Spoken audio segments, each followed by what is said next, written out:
ప్రజాస్వామ్య వ్యవస్థలో అత్యంత శక్తివంతమైన ఆయుధమైన ఓటును ప్రతి ఒక్కరూ వినియోగించుకోవాలని సూచిస్తూ తమిళనాడులో భారీ మానవహారం నిర్వహించారు.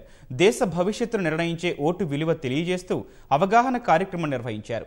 రామేశ్వరంలోని పంబన్ వంతెనపై ఏర్పాటు చేసిన ఈ కార్యక్రమంలో దాదాపు 3000 మంది ఉద్యోగులు, కార్మికులు, నౌకాదళ అధికారులు, చిన్నారులు భాగస్వాములయ్యారు. ఓటింగ్లో తప్పక పాల్గొంటామంటూ ప్రమాణం చేశారు. తమిళనాడులోని రామంతపురం లోక్సభ నియోజకవర్గ పరిధిలో 100% పోలింగ్ నమోదు చేయించడమే లక్ష్యంగా ప్రజల్లో అవగాహన పెంచేందుకు ఈ కార్యక్రమం నిర్వహించినట్లు నిర్వాహకులు తెలిపారు.